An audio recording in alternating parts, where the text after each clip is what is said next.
I grew up in a Christian home and I attended church and vacation Bible school at a young age, but I became very involved in soccer and that occupied most of my time, especially on Sundays because I traveled every Sunday. So that kind of turned into an excuse not to go to church. Um, Soccer became my life when I was younger. I invested everything into the game and really put my identity into soccer.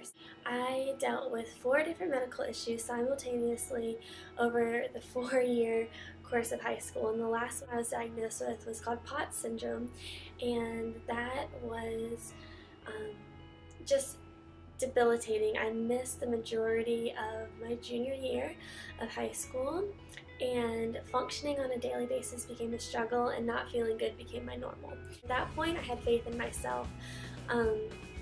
Every time they would tell me something negative, I would have to put it into perspective and look at the bigger picture and say, okay, I don't have cancer, I don't have a terminal heart condition, I'm still very blessed.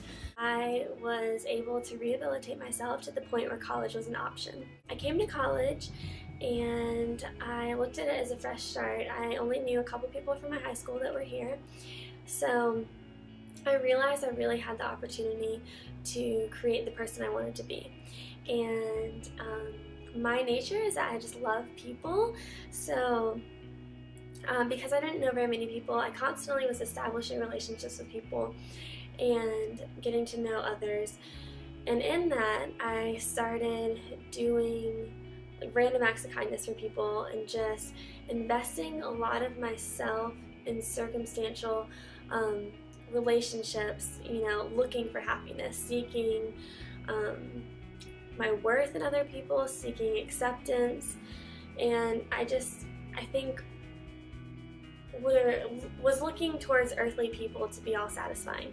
I was doing all these things to glorify myself ultimately, and each act I did was to gain acceptance and to create a reputable character for myself, to build that good, high reputation within college. This past year I became an RA and I met Allie, and she became a big part of my life.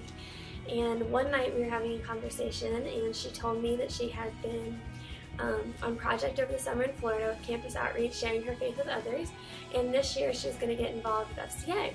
And she invited me to come, and I was really excited, but in the back of my head I thought, okay, Fellowship of Christian Athletes, I'm definitely not an athlete, and I don't know anything about the Christian part, so I don't know how this is going to work out, but I was really curious, and I wanted to know more about God. So she took me under her wing and I went to the first FCA. Allie and I started reading the Bible together, and I literally, my lack of knowledge, I did not know anything. I didn't remember anything I had learned in church or Sunday school. She gave me a Bible and I started and read it like a book. I started Genesis 1, in the beginning, God. And she sat me down and she's like, no, let's start in John. So she really discipled me. And my journey in accepting Christ into my life was unique in the sense that I initially didn't believe in the words in the Bible. I doubted the legitimacy and tried to prove everything wrong. So Allie was so patient. She would sit with me for maybe hours and explain each verse to me until I received clarity and until, I realized that this was the ultimate truth. And after months of doing this, I realized that each time I did this, it strengthened my faith. And I was really frustrated for a long time and going through an internal struggle because I just couldn't believe. I could not believe and receive. I could not get myself to that point. And Jared came to Mallard Ball with me, and on the bus ride home, you can imagine what's going on around us.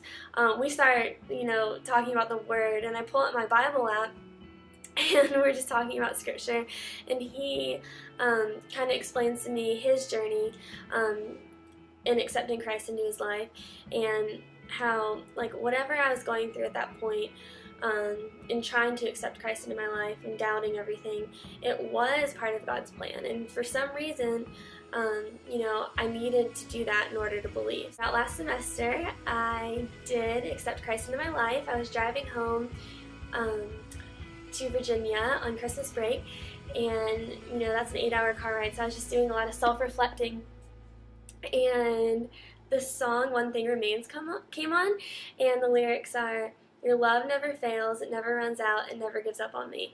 And that just kind of hit me, and at that point, I realized I had been putting all of this effort, and I had been preoccupied with establishing relationships within my daily realm of life, with people that I expected to be all satisfying and give me unconditional love. But God is the only person that can really give you that unconditional love and that is all satisfying.